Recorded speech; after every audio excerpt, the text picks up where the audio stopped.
안녕하세요. 오늘도 사연살롱을 찾아주셔서 감사합니다. 이혼 3개월 차 여성이에요. 아무리 이혼이 흔한 세상이 됐다고는 하지만 그게 제 일이 될 줄은 몰랐어요. 힘든 고비만 잘 넘기면 될 줄 알았거든요.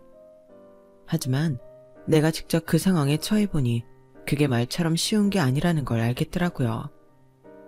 하긴 누군들 안 참고 안 버텨봤겠어요. 그렇게 해도 안 되니 결국 이혼까지 가게 된 거였겠죠.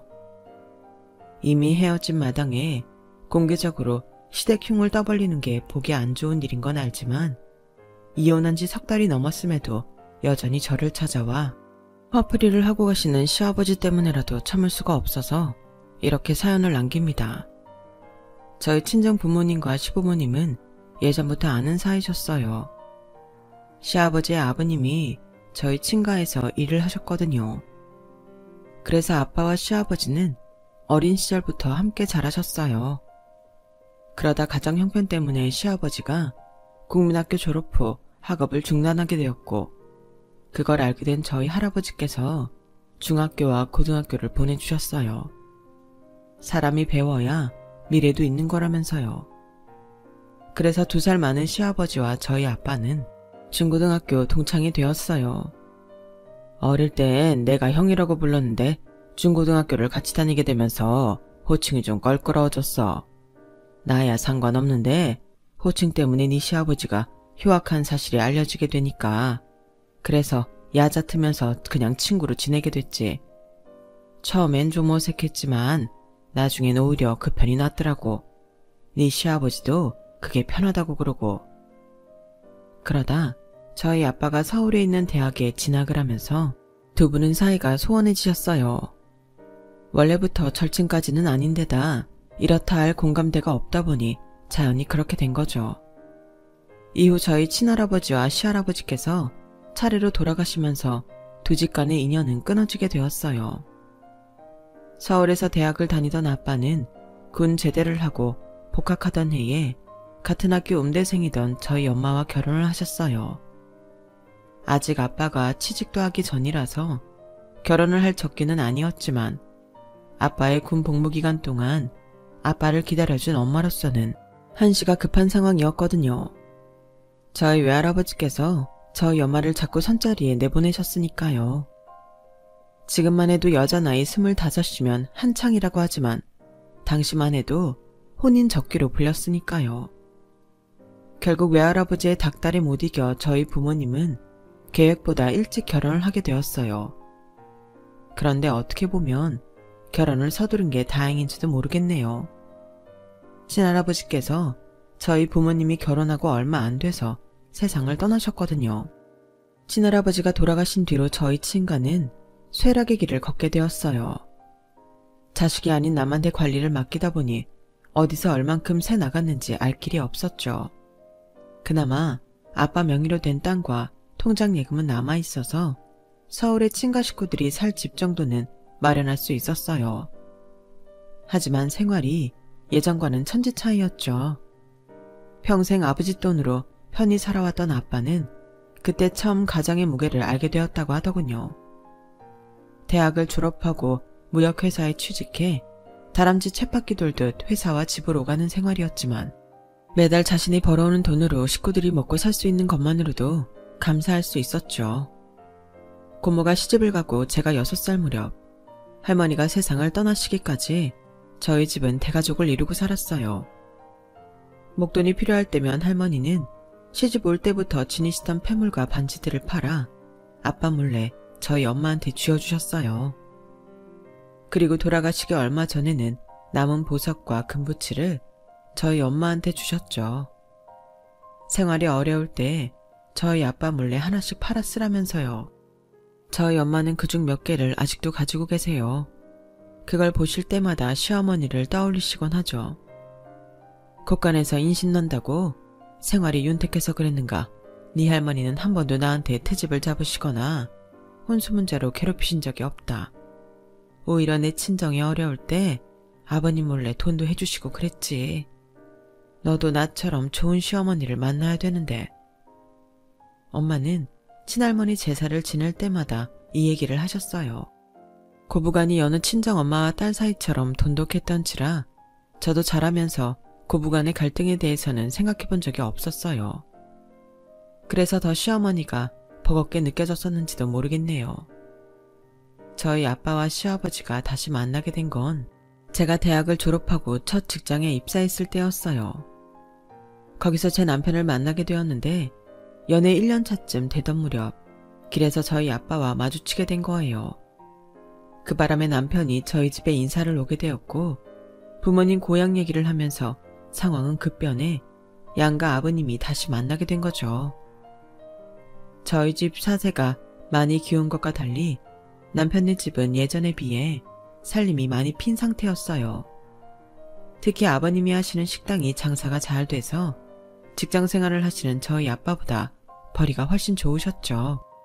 오랜만에 만난 주인집 아들이 자신보다 못한 처지란 걸 알게 된 아버님은 은근히 기뻐하셨어요.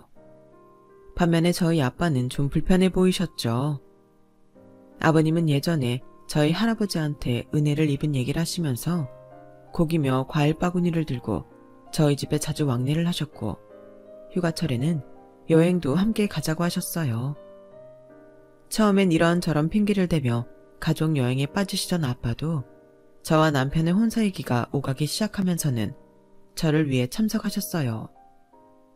아빠의 이런 노력에도 불구하고 결혼을 서두를 수 없었던 데는 그럴 만한 이유가 있었어요. 당시 저희 부부가 다니던 회사는 사내 연애 금지였거든요. 결혼식이야 어떻게 한다고 해도 결혼식 이후에 둘 중 하나는 회사를 떠나야 했어요. 뭐? 나보고 이직을 하라고?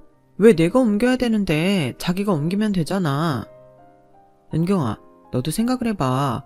어차피 여자는 애 낳고 나면 회사 그만두게 될 확률이 높잖아. 하지만 남자는 달라.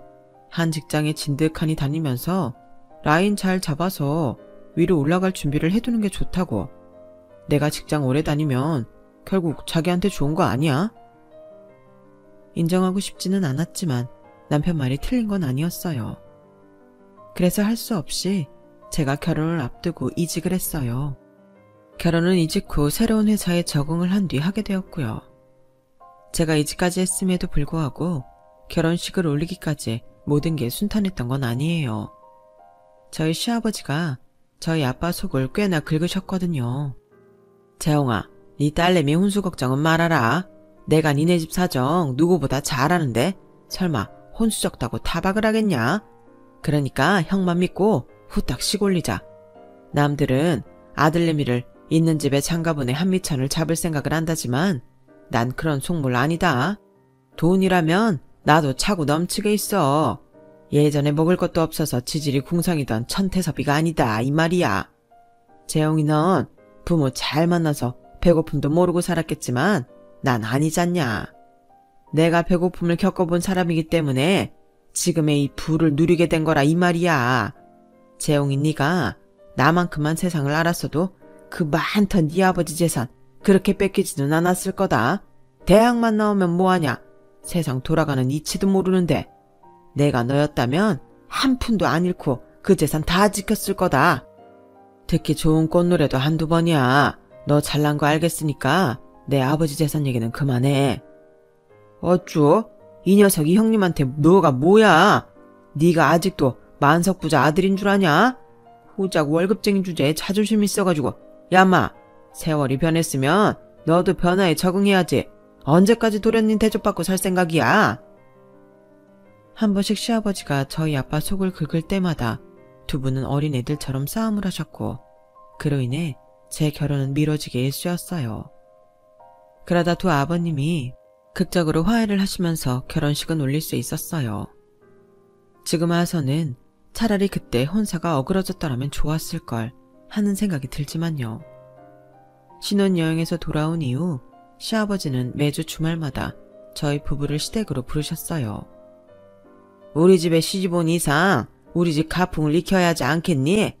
살림 사는 거 하나하나 네 시어머니한테 배워라. 콩나물값 하나까지 가계부에 제대로 적고 알겠니? 난 너희 친정처럼 돈 아까운 줄 모르고 펑펑 써대는 거 눈뜨고 못 본다. 그래서 니네 본가가 그 많던 돈 다 날리고 그 꼴이 된 거 아니냐? 버는 것도 중요하지만 어떻게 간수하느냐가 더 중요한 거야. 아버지, 그만 좀 하세요. 이 사람 사치 같은 거 안 부려요. 보세요. 남들 다 가지고 있는 명품백 하나 없잖아요. 얼마나 꼼꼼하고 착실한지 결혼 자금도 그동안 회사 생활하면서 모은 돈으로 해결했다고요. 요즘 세상에 이런 여자 없어요. 어머머, 얘 좀 봐. 너 지금 부모 앞에서 네 처 편드는 거니? 이러니 아들 자식 키워도 소용없다고들 하지. 네 아버지 말이 틀린 게 뭐 있니? 얘기 들어보니 네 장인이 부모 재산 잘 관리했어도 3대는 잘 먹고 잘 살았겠더구만. 그걸 못해서 이 사단이 난 거 아니야. 그 피가 어디 가겠니? 나랑 네 아빠 죽고 나면 우리 집 재산도 네 처가 관리해야 할 텐데 우리가 어떻게 마음 놓고 눈을 감을 수가 있겠냐고. 그러니 가르쳐야지. 세아가, 야속 다 하지 마라. 우리도 우리 나름의 걱정이 있어서 그런 거니까. 그렇게 시작된 시집살이는 결혼 후 1년이 지나 출산을 하기 전까지 이어졌어요. 그런데 문제는 그뿐만이 아니었어요.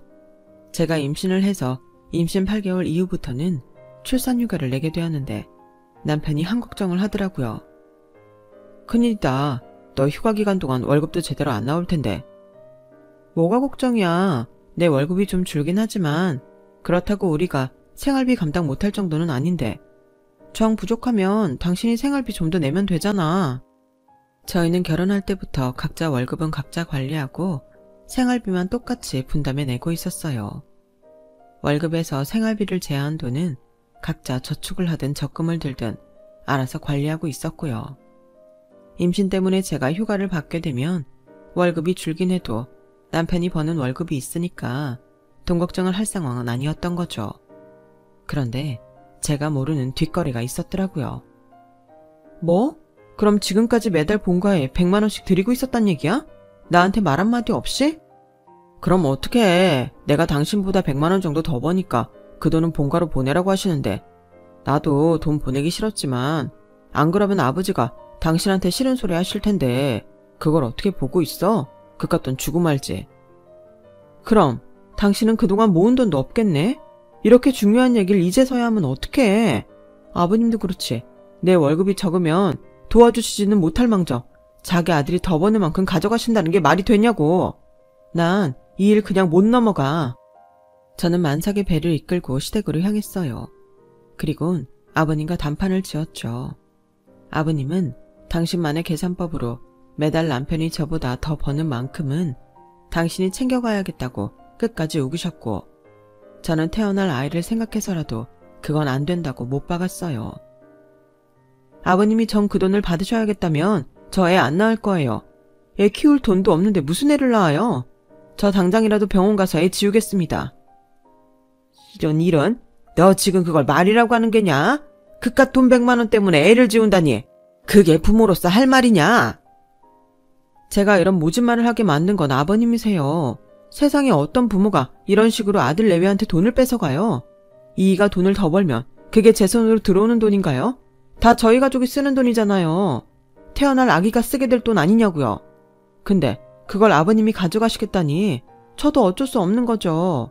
아버님 욕심이 손주 목숨을 뺏는 거라는 것만 알아두세요.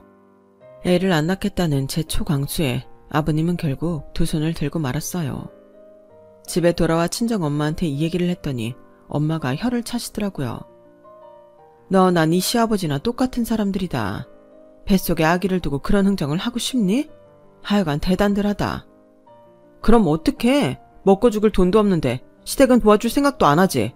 암튼 나도 이젠 시부모 앞에서 할 말은 하고 살 거야. 내 새끼도 태어날 마당에 더는 바보처럼 당하고 살 수만은 없으니까. 그 일을 겪으면서 저는 이런 게 바로 여자에서 엄마가 되는 과정이 아닐까 생각했어요. 그리고 시댁은 허울 좋은 말만 할 뿐 자기 아들만 저한테 던져둔 꼴이었죠. 한바탕 소동이 끝나고 2달여가 지난 어느 날 저는 10시간이 넘는 진통 끝에 아들을 낳았어요. 정말 죽다 살아 돌아왔다는 말이 온몸으로 느껴질 만큼 힘든 출산이었죠. 하지만 아이를 낳은 뒤에는 더 큰 고통이 따르더라고요. 애 때문에 잠을 잘 수가 없는 거예요. 사람이 잠을 제대로 못 자니까 스트레스는 머리 끝까지 올라서 미치겠더라고요. 평소에 짜증을 많이 내는 편이 아니었는데도 육아 스트레스에 수면 부족으로 순학질 여사처럼 남편을 들들 볶게 되었죠. 그런데 이런 상황을 아는지 모르는지 시댁에서는 말도 안 되는 요구를 해왔어요. 애도 낳았으니 신혼 초부터 하던 대로 주말마다 본가에 오라는 거였죠. 솔직히 가려면 갈 수도 있었지만 왠지 그러기 싫더라고요. 육아 때문에 몸과 마음이 힘들기도 했고 전보다는 시부모님이 무섭게 느껴지지 않았거든요. 그 힘든 산통도 10시간 넘게 버틴 내가 세상 두려울 게 뭐 있나 싶었죠. 나 이제 주말마다 시댁에 가는 거 안 할 거야. 애 키우느라 그럴 정신도 없지만 이젠 내가 그러고 살기 싫어. 당신이 말하기 힘들면 내가 직접 어머니께 말씀드릴게. 아니, 지금까지 하던 걸 이제 안 하겠다고 하면 우리 부모님이 뭐라고 하시겠어? 그러지 말고 주말 딱 하루니까 그냥 하던 대로 하자. 그 하루가 나를 얼마나 피말리게 하는지 알아? 당신도 알잖아. 내가 어디 허투루 돈 쓰는 사람이야. 살림만 해도 그래. 어머님 살림 사는 건 그 나이 때나 맞는 거지 우리한테는 안 맞는다고. 마트에 널리고 널린 게 고추장 된장인데 그걸 굳이 만들어 먹을 필요가 뭐가 있어? 우리가 먹으면 얼마나 먹는다고. 적게 먹을 땐 오히려 사 먹는 게 돈도 적게 든다고. 암튼 자기한테 하나하나 설명하기 힘드니까 당신도 나한테 당신 엄마처럼 살라고 강요하지 마. 몰라. 당신이 끝까지 고집을 부리겠다면 직접 엄마한테 말해. 난 중간에서 욕먹기 싫으니까. 남편은 삐쳐선 방으로 들어가 버렸고 결국 제가 어머님께 전화를 드렸어요. 그랬더니 세상 무너진 것처럼 난리를 치시더라고요. 뭐? 꼴랑 하루 오는 것도 힘들어 못 오겠다고? 혹시 네 친정에서 그러라고 하디? 네가 친정에서 제대로 못 배워온 거 내가 가르치겠다는데 그것도 싫다 이거냐? 그럴 거 왜 내 아들이랑 결혼했니? 네가 살고 싶은 대로 살 거면 결혼이고 뭐고 할 거 없이 혼자 살 일이지 왜 내 집에 며느리로 들어왔냐고. 어머님, 제가 어머님한테 살림 배우려고 시집 온 거는 아니잖아요. 게다가 저희 실상에 안 맞는 부분도 많으니 저희 식대로 살겠다고 하는 건데 어머님이 이해 좀 해주시면 안 돼요? 그리고 전부터 말씀드리고 싶었는데요. 툭 하면 저희 친정 얘기 꺼내시는 거요. 이제 그만하시면 안 돼요. 어머님 아버님께는 그저 심심풀이로 내뱉는 말들이겠지만 저희 부모님한테는 아니잖아요. 상대가 듣기 싫다고 하는데도 매번 그러시는 거 고문이나 마찬가지예요. 자식인 제 입장에서도 듣기 거북하고요. 어머, 얘 말하는 것 좀 봐. 너 시집 와서 아들 하나 낳았다고 눈에 뵈는 게 없는 모양인데 이러는 거 아니다. 그리고 우리가 없는 말 한 거는 아니잖니. 네 부모가 관리 못해서 네 할아버지 재산 날린 거 사실이잖아. 우리가 없는 말 지어낸 것도 아닌데 그걸 가지고 트집을 잡니? 됐다. 너랑 무슨 말을 하겠니? 알았으니까 잘난 네 부모한테 효도하면서 잘 살아라. 대신 우리 죽을 때 유산 받을 생각은 하지도 말어. 그놈의 유산을 얼마나 남겨주시려고 이러나 모르겠지만 생각 같아선 100원짜리 동전 하나 받고 싶지 않았어요. 차라리 내 손으로 벌어서 당당하고 떳떳하게 쓰고 사는 게 훨씬 마음 편하니까요. 그런데 남편 생각은 저와 달랐던 모양이에요. 유산을 안 주겠다는 어머님 말씀에 잔뜩 쫄아서는 그날로 본가로 달려갔지 뭐예요. 가서 뭘 얼마나 하고 왔는지 모르겠지만 얼마 뒤 시어머님이 김치를 들고 저희 집에 찾아오셨더라고요. 네가 지금 몸이 불편해서 김치 담그긴 힘들 거 아니니? 그래서 겉절이 좀 해왔다. 넌 익은 김치는 잘 안 먹잖니? 맛이 잘 들었으니까 바로 먹어도 돼. 시어머니는 마치 아무 일도 없었던 것처럼 제게 잘해주셨어요. 그게 내심 마음에 걸리긴 했지만 연세 드신 어머님이 먼저 숙이고 들어오시는데 제가 따지고 드는 건 괜한 분란만 일으키는 일인 것 같아서 저도 어머님께 고분고분하게 굴었어요. 얼마 뒤 출산휴가를 마치고 저는 회사에 복귀하게 되었어요. 아이는 친정 엄마가 봐주시기로 해서 출퇴근 때 친정에 들리곤 했죠. 그러던 어느 날이었어요. 퇴근 후 친정에 가보니 거실에 고가의 양주 선물 세트가 있더라고요. 저희 아빠는 술도 안 드시는데 웬 건가 싶어 물어봤죠. 곧 있으면 네 시아버지 생신이잖니. 네 시아버지랑 2살 차이 나니까 올해 환갑 맞을 거다. 그래서 아까 백화점에 가서 하나 샀어. 환갑? 그럼 나는 뭘 해드려야 하나? 자식이라곤 우리 거의 하나뿐인데 그럼 우리가 환갑잔치를 해드려야 되는 거야? 아, 나 복직한 지 얼마 안 돼서 돈도 없는데 그냥 용돈을 조금 더 얹어드리면 안 될까? 얘는 한 번뿐인 환갑인데 어떻게 그래? 정 돈이 부족하면 우리가 보태줄게. 괜히 시댁에 책 잡히지 말고 남들 하는 만큼은 해. 안 그래도 툭하면 돈돈거리면서 우리 집 무시하는데 그런 것까지 한 소리 들어야겠니? 엄마는 그간 저희 시부모님한테 들은 말들이 뼈에 사무쳤는지 돈 걱정은 말라시며 뭐가 됐든 제대로 해주라고 하셨어요. 그날 밤 집에 돌아간 저는 남편과 상의를 했어요. 아버님 환갑 잔치를 어떻게 해야 하나 하고 말이죠. 그랬더니 남편이 대뜸 그러는 거예요. 자기야, 잔치보다는 여행이 어떨까? 우리 부모님이 아직 해외여행을 못 해보셨거든. 그리고 자기도 알다시피 우리 아빠가 남한테 베푸는 건 좀 싫어하시잖아. 환갑잔치 하자고 그러면 괜히 음식 차려놓고 남들 배불 일이 있냐고 한 소리 하실걸? 하긴 아버님 성격이면 그러시고도 남지. 그럼 여행지는 어디로 해? 요즘은 스위스나 북유럽 쪽으로도 많이 간다는데 비행시간이 길어서 거긴 좀 그러려나? 가까운 일본이나 동남아로 가면 돈도 적게 들고 좋긴 하지만 아버님이 그러자고 하시겠어? 매번 당신이 입고 쓰는 건 최고급으로 해달라고 하시는데. 그게 문제는 문제네. 그나저나 당신 돈은 좀 있어? 당연히 없지. 우리 엄마가 보태주신다고 했으니까 일단 빌려 쓰고 나중에 갚아야지 뭐. 우리 둘이 아무리 머리를 싸매도 아버님 마음에 안 들면 아무 소용없는 거라서 일단 시댁에 찾아가 환갑잔치에 대한 아버님 의견을 여쭤봤어요. 그랬더니 남편 말대로 환갑잔치는 하기 싫다고 하시더군요. 그래서 대안으로 해외여행을 말씀드렸더니 기다렸다는 듯이 가고 싶은 곳을 말씀하시더라고요. 예전에 TV에서 꽃할배들이 대만 여행 간 걸 보니까 거기 풍경이 그렇게 좋더구나. 무슨 협곡이랬던가? 에메랄드 빗물이 콸콸 흐르던데 거길 한번 가보고 싶더라고. 아, 타이루고 협곡이요. 거기 좋죠. 게다가 대만은 먹을 것도 많고 맛있는 과일도 많아서 가볼만해요. 우리 아버지 대만에 가보고 싶으셨구나. 자기야, 대만으로 하자. 가깝고 딱 좋네. 아버님이 원하시는 여행지가 대만이라서 다행이었어요. 주말 끼고 월차를 내면 따로 휴가를 내지 않아도 되고 경비도 얼마 안 될 테니까요. 그런데 아버님이 갑자기 그러시는 거예요. 기왕 가는 거 니네 부모님도 같이 데리고 가는 건 어떠냐? 모처럼 사돈이 함께 여행 가는 것도 좋을 것 같은데 말이다. 솔직히 아버님 말씀에 좀 놀랐어요. 저희 부모님까지 챙겨주실 줄은 몰랐거든요. 그래서 아빠 회사 때문에 어떻게 될지는 모르겠지만 말씀만이라도 고맙다고 감사 인사를 드렸어요. 아버님 환갑 여행에 같이 가자고 말씀드렸더니 저희 부모님도 저처럼 놀라시더라고요. 엄마는 우리가 따라가도 되는 거냐고 걱정을 하셨고 아빠는 모처럼 사돈이 같이 가자고 하는데 거절하기도 뭐하다시며 회사에 월차를 내겠다고 하시더군요. 그렇게 해서 저희 부부는 친정 부모님과 시부모님을 모시고 대만 여행을 떠나게 되었어요. 그런데 티켓팅을 하는 과정에서 황당한 상황을 접하게 된 거예요. 아버님 어머님은 비즈니스로 가고 저희 부모님과 저희 부부는 이코노미로 간다지 뭐예요. 서울에서 타이베이까지는 비행시간이 기껏해야 2시간 반인데 무슨 비즈니스야. 아니, 그리고 이런 경우가 어딨어. 비즈니스로 할 거면 우리 부모님도 같은 걸로 해야지. 왜 자기 부모님만 비즈니스야? 이번 여행 경비 중 반은 우리 부모님이 내신 거 몰라?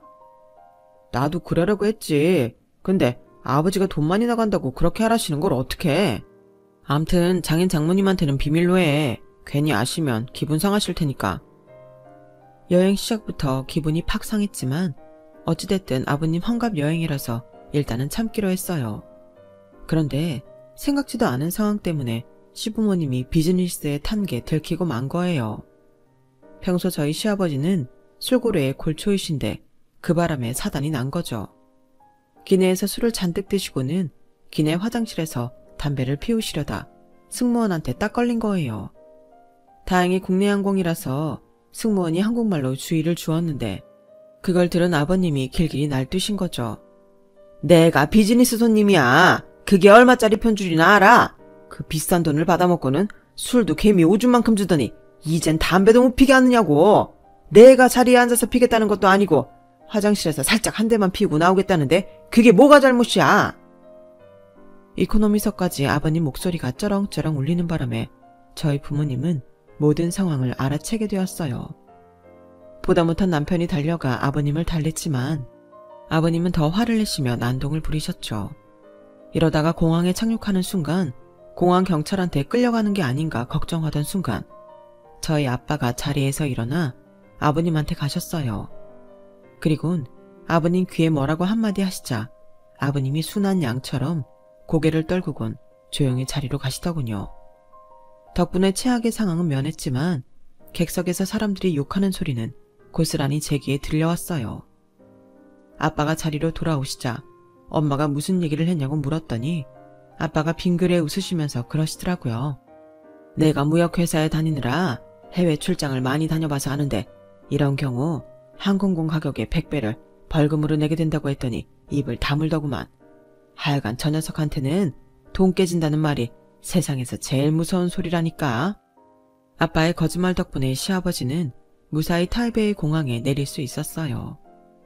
여행 중에도 아버님이 무례한 행동을 할 때마다 저희 아빠가 벌금을 무기로 단속을 하셨죠.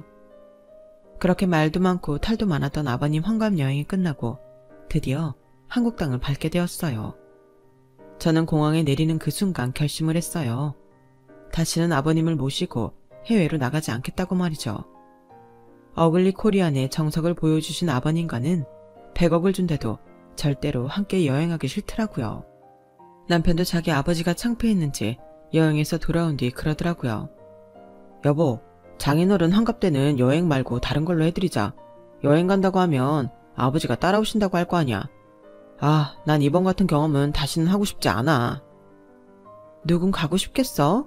나도 싫으네요.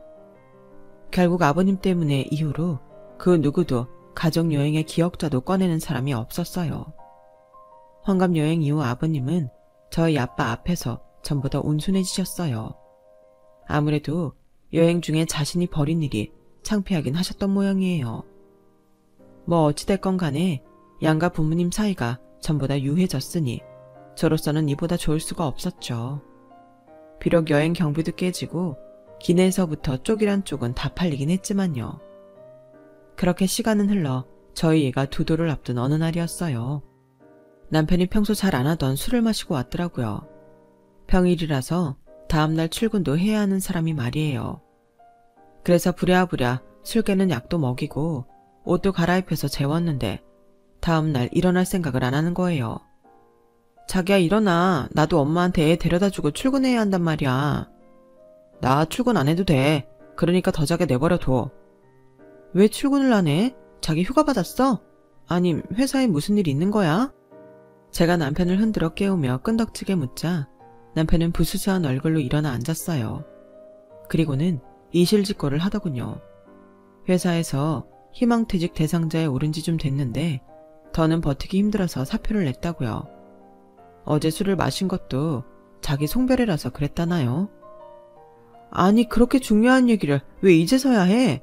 그럼 직장은 알아보긴 한 거야? 그만두기 전에 직장부터 알아봤어야지. 아 몰라. 야, 넌 내가 월급 못 받아볼까봐 그게 걱정이냐? 내 걱정은 안 돼.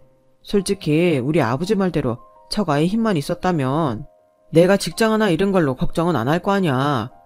이건 뭐 처가라고 내 장사미천을 대줄 능력이 되나, 회사 관도도 일자리를 마련해줄 처지가 되나, 아무 쓸모도 없잖아.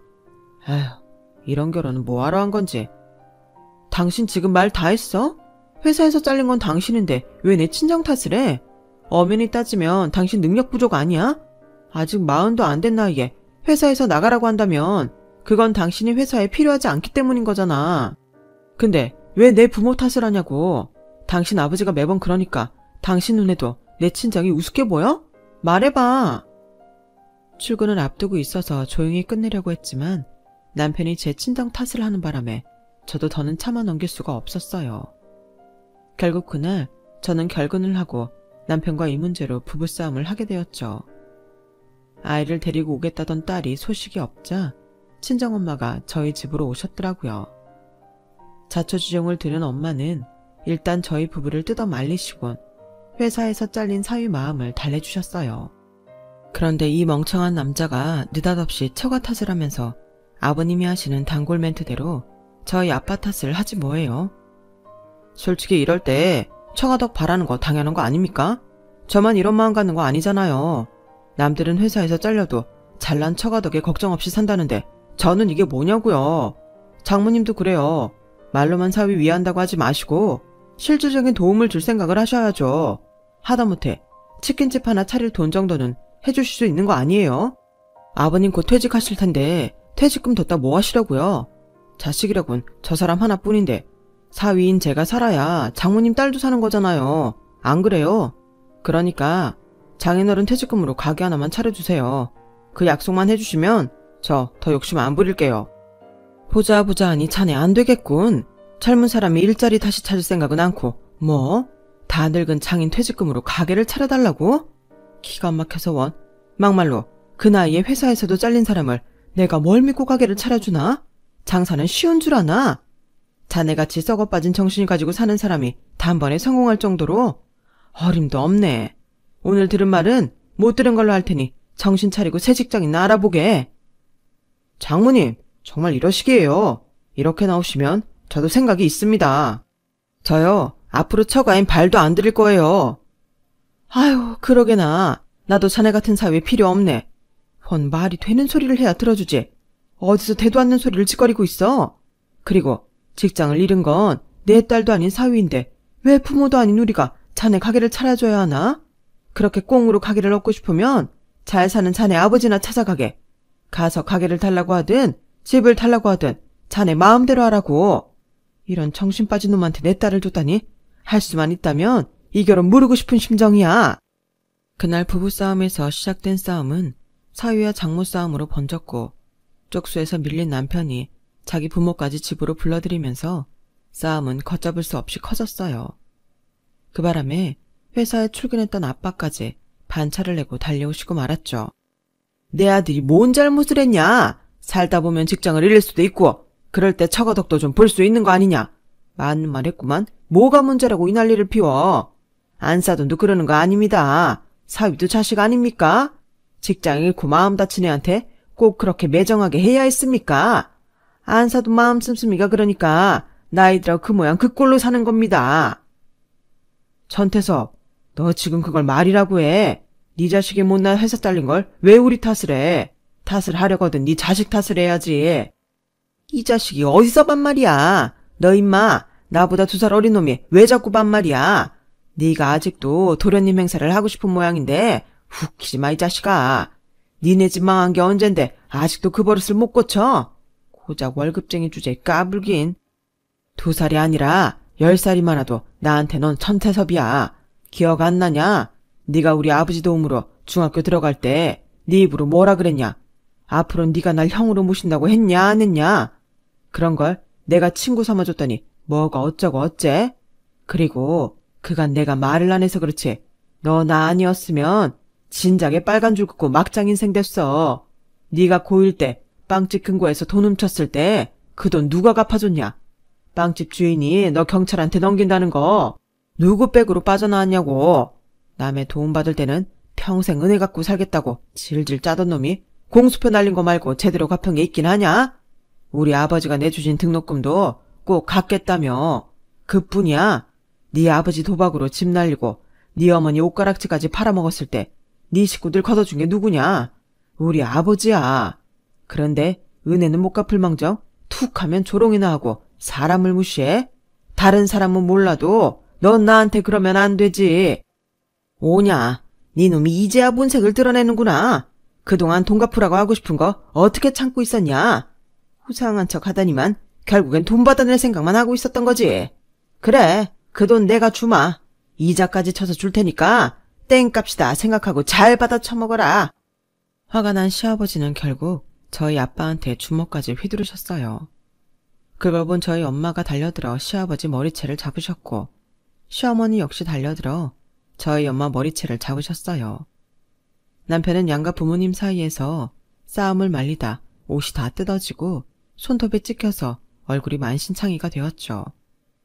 그날 개싸움을 끝으로 저희 부부는 이혼 서류에 도장을 찍게 되었어요. 양가 부모님이 주먹 싸움을 한 순간부터 이미 건널 수 없는 강을 건넌 셈인지라 예견된 수순이나 마찬가지였죠. 남편이 직장이 없는 관계로 양육권은 제가 갖게 되었어요. 그리고 남편한테는 한 달에 2번씩 아이와의 면접 교섭을 허락했고요. 그런데 이혼하고 3개월이 지난 지금까지도 저희 시아버지가 저희 친정까지 찾아와 행패를 부리시네요. 문제는 돈이었어요. 저희 아빠한테 갚기로 한 오래전 빚을 차일피일 미루더니 이제는 법적 시효를 운운하며 안 갚겠다고 그러네요. 솔직히 저희 아빠는 그 돈을 받을 생각도 없었어요. 시아버지가 하는 짓이 하도 얄미워서 갚으라고 했던 것뿐이죠. 그러다 얼마 전에 두 아버지 사이에 남아있던 금전 문제가 깨끗이 해결이 났어요. 어떻게 됐냐고요? 저희 아빠가 돈 대신 다른 걸 받기로 했거든요. 바로 제 아이의 친권이요. 평소 돈 많다고 거들먹거리시던 시아버지는 그 돈 몇 푼에 손주 친권을 팔아넘기더라고요. 자기 아버지가 그런다고 자기 자식도 버린 제 전남편도 그렇고 참 대단한 인간들인 것 같아요. 전남편한테 양육권을 뺏어올 때는 약간의 미안함도 있었지만 지금에 와서는 이런 인간한테는 미안한 마음도 사치라는 생각이 드네요. 전남편도 전 시아버지도 시간이 지나면 알게 되겠죠. 돈 몇 푼에 자신들이 얼마나 소중한 걸 버렸는지 말이에요. 자식은 만금을 주고도 못 사는 법인데 그걸 푼돈에 팔아넘겼으니 후회해도 소용없죠 뭐. 누굴 탓하겠어요. 돈에 눈이 먼 자신들 탓인걸요. 아무튼 저는 제 아들을 키우며 열심히 살아갈 생각입니다. 돈보다는 사람을 위할 줄 아는 사람으로 자랄 수 있도록 말이죠. 지금까지 제 사연을 들어주셔서 감사합니다. 들어주신 분들 건강하시고 행복하세요. 여러분, 사연 댓글에 응원과 현명한 조언 부탁드려요. 좋아요와 구독은 저에게 큰 힘이 됩니다. 오늘도 좋은 일 가득하세요.